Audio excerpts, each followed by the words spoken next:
Et de retour avec vous, chers téléspectateurs, pour notre troisième débat d'aujourd'hui, centré sur deux sujets. Premièrement, la participation du Premier ministre à la place du Président de la République à la 80e anniversaire de la Fondation des Nations Unies et un discours qu'il a prononcé. Ensuite, notre deuxième sujet concernant la participation du Premier ministre, toujours à la place du Président de la République, à la commémoration de la 30e anniversaire de la 4e conférence mondiale sur la femme. Et pour aborder ce sujet, nous avons le plaisir d'accueillir dans notre studio Monsieur le Général Ibrahim Choukri, qui est analyste politique et expert stratégique. Bonjour et bienvenue.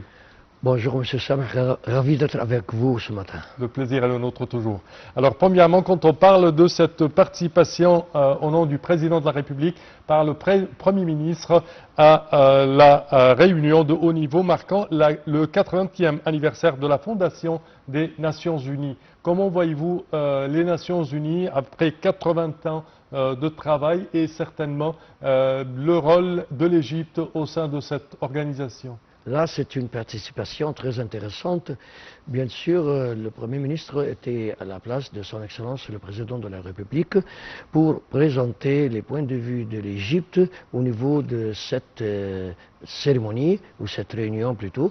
Donc, 80 ans de l'âge des Nations Unies. Ça veut dire que 80 ans que l'humanité autour du monde a fait ce regroupement de tous les peuples du monde, de tous les États du monde, en prenant des principes. Ce sont les principes et la Charte des Nations Unies concernant les droits de l'homme, concernant la paix, concernant comment régler les litiges et les conflits internationaux entre les pays et les peuples, etc. Donc, l'Égypte a participé dès le début. Ça prouve que notre pays, c'est un pays fondamental dans tout ce domaine de la participation, de la paix.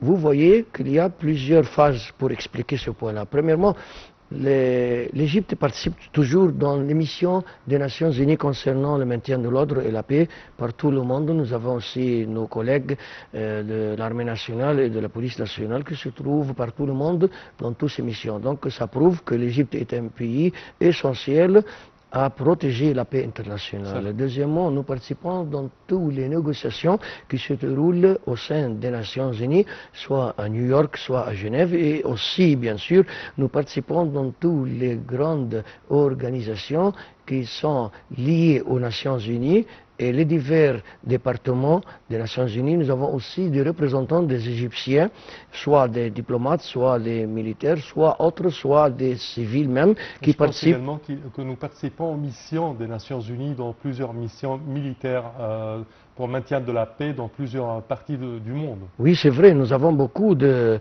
nos collègues qui sont là-bas dans des missions actuellement, et on a commencé dès le début, c'est-à-dire ce n'est pas quelque chose de nouveau pour l'Égypte, c'est ancien pour nous, mais en plus nous participons aussi dans des missions autres que les missions militaires. Par exemple, nous pouvons parler des missions de médecine, par exemple, des missions concernant la présence au niveau de l'organisme international de l'agriculture, etc. Aussi au niveau des droits de l'homme, ce que nous allons aussi parler dans quelques instants. Donc vous voyez que l'Égypte toujours participe dans tous les détails des missions et des départements des Nations Unies. Il y a aussi des Égyptiens qui se trouvent au sein des Nations Unies qui prennent des postes de haut niveau au niveau des États-Unis. C'était le premier secrétaire général à venir à être un secrétaire général. Donc ça, c'est la première personne, c'est Boutros-Ghali, mais il y a aussi la participation d'autres personnes égyptiennes qui se trouvent là-bas. Donc nous, comme Égyptiens, nous avons bonne représentation, bonne présence au niveau des Nations Unies, et aussi des activités différentes dans des différents domaines de la vie quotidienne, humanitaire, internationale. Parfait.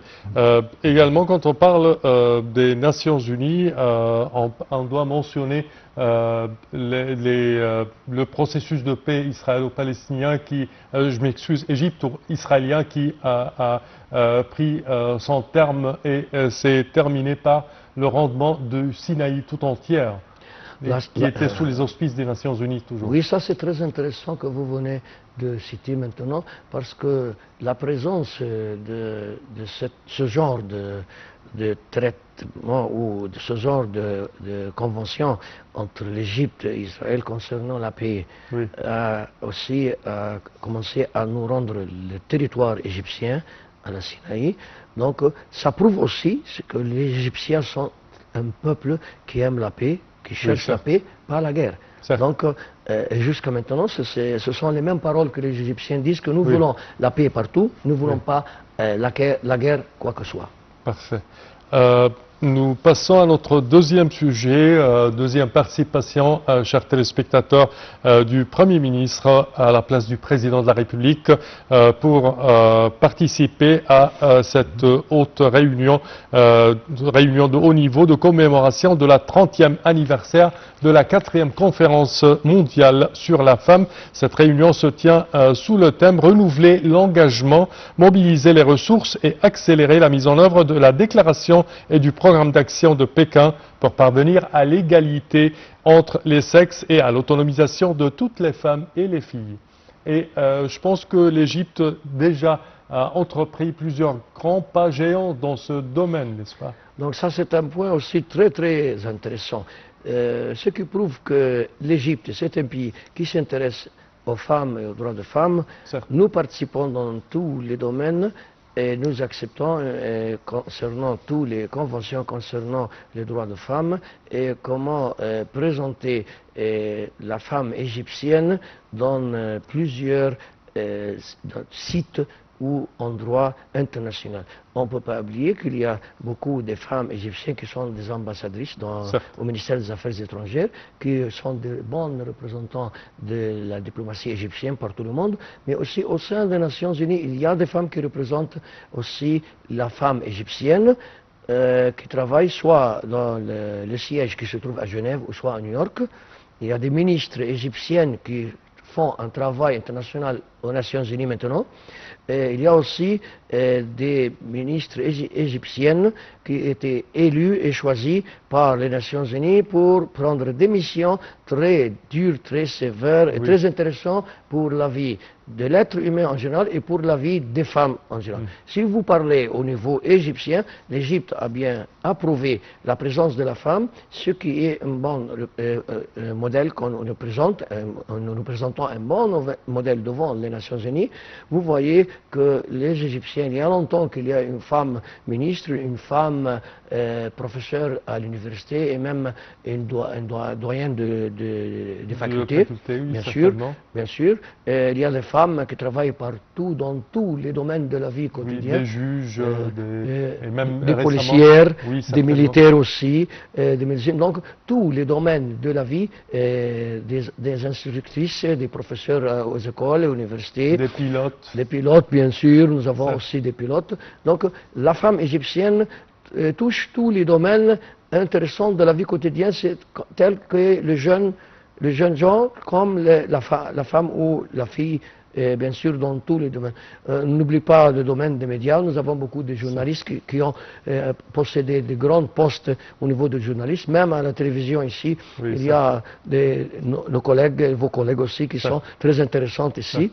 Donc, ça prouve que l'Égypte a pris ses pas très essentiels. Et pour nous, devant les Nations Unies, ou plutôt devant toutes les nations du monde, nous prouvons que nous gardons bien sûr les droits de la femme. Nous avons aussi un Conseil national pour la femme en Égypte. Ce sont des étapes où il y a d'autres pays qui n'ont pas abouti à ces points. Oui. Et également, je pense que plusieurs initiatives ont été lancées par le Président de la République pour préserver la santé de la femme, également pour aider les femmes qui sont endettées et essayer de régler leurs problèmes à travers des échelons et essayer de régler leurs dettes. Je pense qu'il y a plein de... Bien sûr, tout ce sont des points très intéressants. Surtout ce que vous avez parlé, il y a des initiatives du président de la République concernant la santé de la femme en général, dans toutes les régions, pas seulement en capitale, mais aussi nord, sud, est, ouest. Pour toutes les femmes, chaque jour, ils trouvent l'aide du gouvernement égyptien dans ces domaines. Parfait. Également, quand on parle de la nouvelle génération, chers téléspectateurs, monsieur Dr Ibrahim Choukri, également quand on parle de la jeune génération, on parle de l'éducation pour filles et garçons à pied d'égalité, certainement. Également, l'acceptation ou l'acceptance des étudiants à l'université à égalité de sexe à travers juste leur score dans les examens. C'est une sorte d'égalité, je dirais, entre les sexes en Égypte qui date depuis des décennies même. Oui, là, ça c'est très historique pour nous comme Égyptiens. Cette égalité, ce n'est pas pour 2 ou 3 ans. Non. Il y a des dizaines, des centaines des années que nous avons ce système-là. Donc, heureusement que nous avons dépassé toutes ces étapes. Je tiens à vous rappeler qu'il y a des pays qui n'ont pas déjà fait ces étapes-là. Même si je parle d'un point très déterminé, très limite concernant le permis de conduire les voitures et les véhicules. Nous avons ce permis-là qui se trouve au niveau de l'Égypte pour toutes les femmes. Oui, il y a une ancienne licence de conduire les véhicules dès le début du XXe siècle peut-être. Mais par contre, il y a des pays qui n'ont pas donné ce permis. Et même dans les années 30, je pense, il y avait une femme qui était pilote agrégée en Égypte, Lotfi Annedi, si je ne me trompe pas. Il y a le président de la République a nommé un chemin très essentiel au niveau Caire par le nom de Lotfi Annedi. Et donc vous voyez, il y a des étapes concernant la femme que l'Égypte a déjà terminé et commencé il y a longtemps, il y a des dizaines d'années, même s'il y a d'autres pays qui n'ont pas déjà commencé ces étapes-là. Oui, certainement, certainement. Concernant l'autonomisation de la femme, comment voyez-vous les initiatives déjà entreprises dans la République par le président de la République et certainement mises en œuvre par le Premier ministre récemment pour autonomiser la femme égyptienne, que ce soit dans les villages, dans les petites villes? D'abord, le premier point, c'est une autonomie concernant la vie financière de la femme. Oui, certainement. Oui, bon, donc... indépendance financière. Elle a cette indépendance, la femme égyptienne, cette indépendance dans le salaire qu'elle touche, la présence au niveau des banques, des diverses banques, elle a le droit de se présenter. Elle n'est pas forcée à prendre une garantie de notre personne ou de son épouse ou quelque part. Donc, premièrement, c'est elle qui se présente, elle est autonome bien sûr dans ce domaine, le domaine financier, le domaine éducatif aussi, et le domaine comment on dit, de travail, surtout le niveau du travail. Donc tout ça présente des étapes ou des points qui prouvent que la femme aussi a une sorte d'indépendance et d'autonomie. Elle a la possibilité de prendre sa décision par soi-même. Elle a aussi des droits devant les tribunaux dans les divers problèmes qu'elle sera en face. Donc tout ça... Et elle prend même des vacances pour l'accouchement, qu'elle est enceinte. Oui, bien sûr. Donc tout ça, c'est par loi et par le droit. Et aussi, c'est une sorte d'indépendance, soit financière, comme on vient de dire, soit d'autre part dans d'autres domaines de la vie. Donc tout ça, ce sont des points très intéressants que nous vivons dans ces points-là devant nous. On les voit chaque jour. Parfait. Monsieur le général Ibrahim Choukri, au terme de cette édition, je tiens à vous remercier énormément de vos explications. Je répète que vous êtes analyste politique et expert stratégique. Merci beaucoup. Fier d'être parmi vous ce matin. Le plaisir est le nôtre toujours. Merci à vous. Chers téléspectateurs, c'est ainsi que prend fin notre édition d'aujourd'hui de Bonjour l'Égypte. Je tiens à vous remercier d'avoir été des nôtres et je vous souhaite de passer toujours les moments les plus agréables. Dans quelques minutes, ma collègue Mahel Mahdi vous présentera notre journal de midi. Merci à vous.